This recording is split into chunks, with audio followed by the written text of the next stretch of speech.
Welcome back students. आज हम लोग संज्ञा के बारे में पढ़ेंगे। संज्ञा की परिभाषा, संज्ञा के भेद और सभी के उदाहरण के साथ हम डिटेल से संज्ञा के बारे में पढ़ेंगे। संज्ञा की बात करते हैं। संज्ञा होता क्या है? किसी भी व्यक्ति, वस्तु, स्थान अथवा भाव का बोध कराने वाला शब्द संज्ञा कहलाता है। जैसे प्राणियों के नाम नयन, आकाश, गाय, कुत्ता, शेर इत्यादि। स्थानों के नाम दिल्ली, पटना, बनारस, अमेरिका इत्यादि। वस्तुओं के नाम टीवी, कुर्सी, किताब, फ्रिज इत्यादि।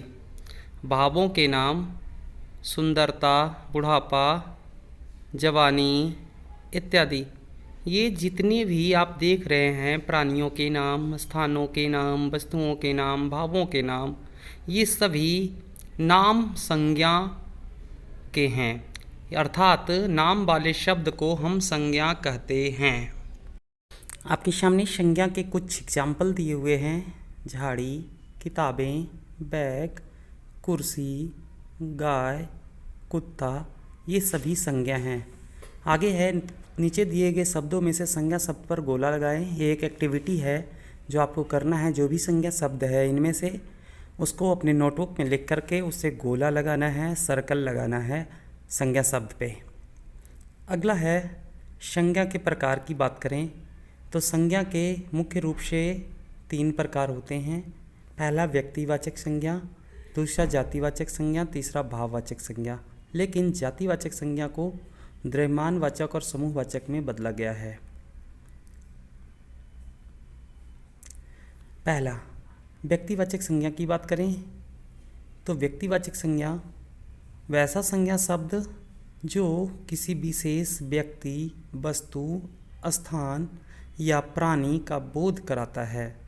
किसी विशेष व्यक्ति, वस्तु, स्थान या प्राणी का बोध कराता है, उसे व्यक्तिवाचक संज्ञा कहते हैं। यानी कि जो स्पेशली व्यक्ति, वस्तु और स्थान या प्राणी के बारे में बताता है।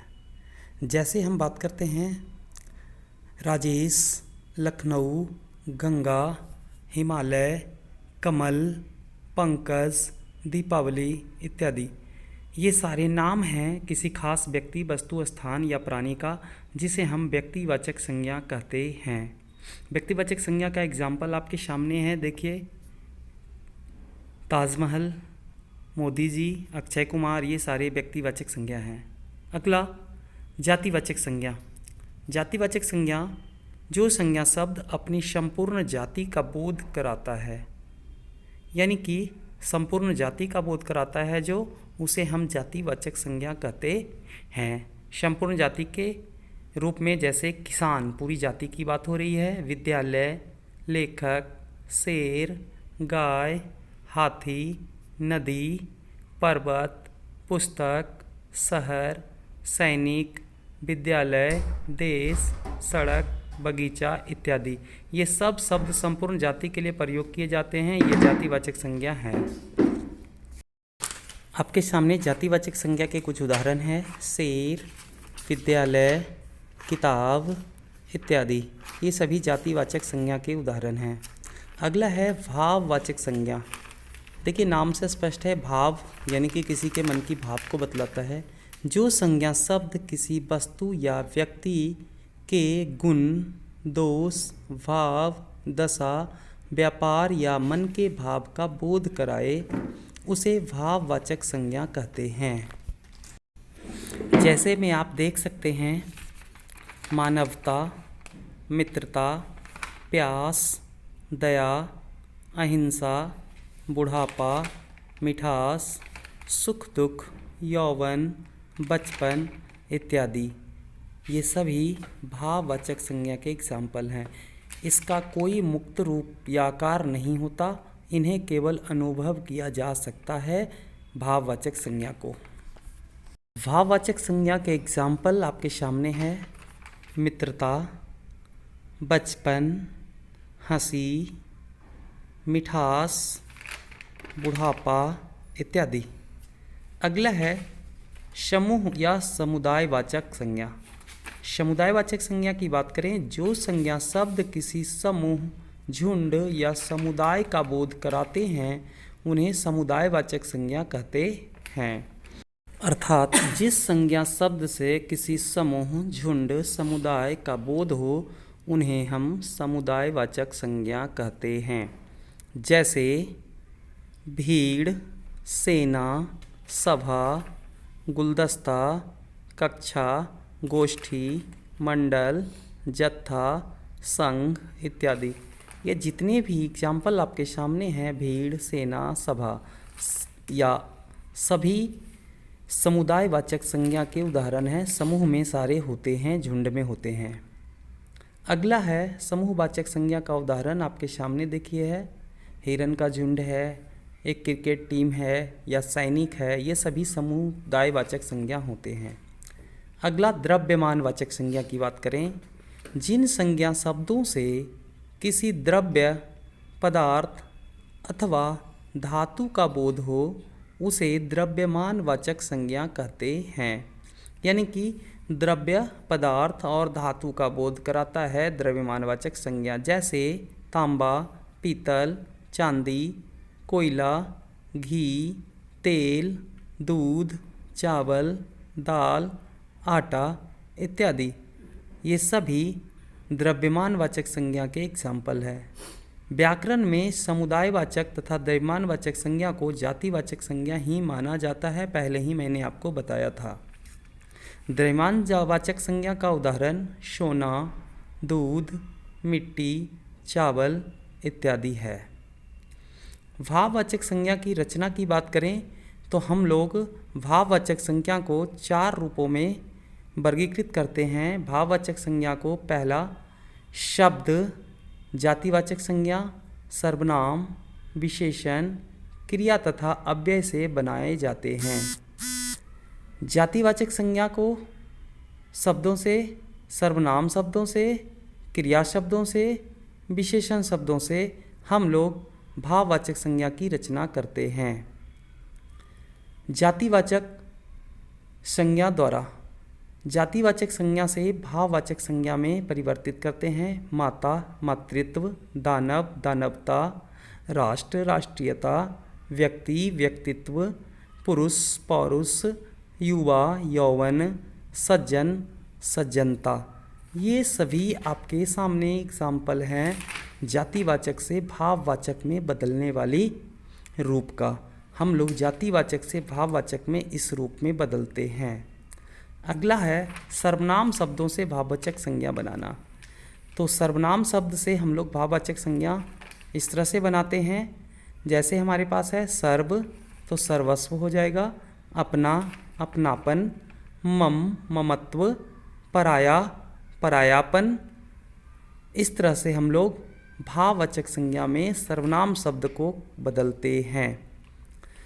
आगे हमारा है क्रिया शब्दों से भाववाचक संज्ञा बनाना। क्रिया शब्द से भाववाचक संज्ञा बनाने के लिए कुछ एग्जाम्पल देखिएगा। पढ़ना, पढ़ाई, पहनना, पहनावा, फैक्ट्स के लिए ज़्यादा से ज़्यादा लोगों को शेयर करें ताकि इंफॉर्मेशन हमेशा मिलता रहे। Thanks for watching this video. सजाना, सजावट।